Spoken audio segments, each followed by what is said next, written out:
डीएफ्स आपके डीएम के साइड पे अगर अवेकनिंग स्टार्ट हो चुकी है, ओके, एंड या उनकी अवेकनिंग अगर बहुत टाइम से चल रही है, तो लास्ट 2 to 3 डेज़ से एंड इवन आज भी डीएम साइड पे बहुत बड़ा उनको सोल शॉक मिला है एंड वो इस टाइम पे सोल शॉक की एनर्जी से गो थ्रू कर रहे हैं, ओके। उस साइड पे टावर मोमेंट आया हुआ है, ओके। इस टाइम पे आपके राइट आर्म में एंड आपके right side of the body में आप बहुत ज़्यादा पेन फील कर सकते हो। आपको बहुत ज़्यादा सुलाया जा सकता है, आप को बहुत ज़्यादा नींद आ सकती है, ओके, एंड आप डीप स्लीप में जा सकते हो। अगर आपके साथ ऐसा हो रहा है तो आपकी एनर्जी का यूज़ हो रहा है आपके डीएम के असेंशन प्रोसेस में। This is only for those DFs जो कि अपने जर्नी में काफ़ी आगे आ चुके हैं एंड उनके डीएम साइड पे अवेकनिंग चल रही है, ओके। तो ये एनर्जी उन डीएफ्स के लिए है, okay. For rest of the DFs आपके थर्ड आई की एंड आपके क्राउन चक्रा की क्लेंजिंग चल रही है, ओके। एंड सम डीएफ्स के लिए उनके रूट चक्रा पे भी इस टाइम पे क्लेंजिंग चल रही है। इस टाइम पे कलेक्टिव में एंसेस्ट्रल इश्यूज़ की हीलिंग हो रही है, तो आप इस टाइम पे एंसेस्ट्रल हीलिंग कीजिए।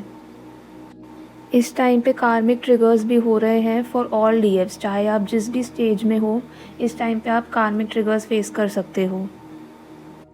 डीएफ्स आप देख रहे हो दैट कलेक्टिव में इस टाइम पे कैसी एनर्जी है, ओके। दिस इज़ आप इसको लॉजिकल माइंड से सोचोगे तो this is about politics, but इसको आप फ्रॉम अ स्पिरिचुअल पर्सपेक्टिव से देखोगे, ओके, तो this is a spiritual warfare, this is a war between good and bad, ठीक है। ये लाइट एंड डार्क के बीच का वॉर है। तो कलेक्टिव में ऐसी एनर्जी है तो ट्विन फ्लेम्स के ऊपर, डीएफ्स के ऊपर भी इसका इफ़ेक्ट आएगा। इससे आपके साइकिक अटैक्स इस टाइम पे इंक्रीज़ हो सकते हैं, ओके। तो इस टाइम पे आप जितना ज़्यादा प्रोटेक्शन ले सकते हो आप प्रोटेक्शन लेके रहिए एंड इस टाइम पे आप थोड़ा सा डिटैच रहिए from your surroundings, from your DM, okay. किसी भी नेगेटिविटी से आप खुद को सेव करके एंड डिटैच होके रहिए। कलेक्टिव में जो भी एनर्जी है दिस विल इंक्रीज़, ओके। ये नेक्स्ट 2 to 3 ईयर्स में ये एनर्जी इंक्रीज़ होगी कलेक्टिव में। तो आप अगर इस टाइम पे स्टेबल सेफ़ रहना चाहते हो तो बहुत इम्पॉर्टेंट है कि आप इस टाइम पे इनर वर्क पे फोकस करो, ओके। आप इस टाइम पे जितना ज़्यादा इनर वर्क करोगे और जितना ज़्यादा बैलेंस में आओगे, ओके, अपने आप को आप जितना ज़्यादा स्टेबल बनाओगे इन एवरी वे, आपको आगे जाकर उतनी ज़्यादा हेल्प मिलेगी। बिकॉज़ कलेक्टिव में जैसी एनर्जी है this is going to get worse, ये और ज़्यादा ख़राब होती जाएगी in the upcoming years. Not just wars, okay, next few years में डिजीज़ेज़ भी स्प्रेड होने के चांसेस हैं, ओके। तो आप इस टाइम के लिए ख़ुद को प्रिपेयर कीजिए। आप इस टाइम पे जितना इनर वर्क कर सकते हो उतना कीजिए।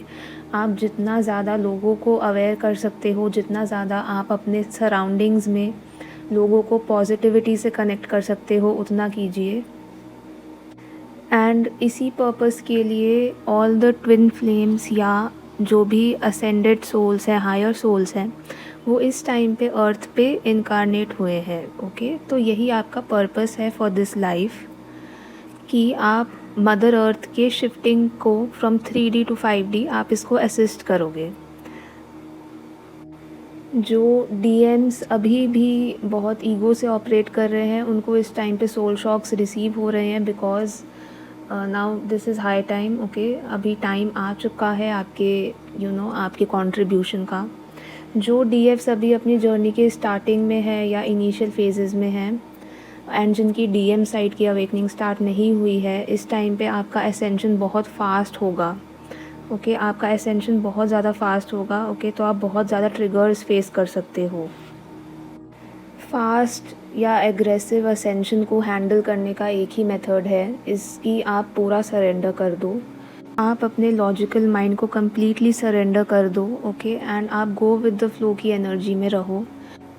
आप मेडिटेशन के थ्रू अपने माइंड को रिलैक्स स्टेट में रख सकते हो, इससे आपका असेंशन बहुत ईजीली होगा, ओके। चलिए आप अपना इनर वर्क कंटिन्यू रखिए, ओके, बाय।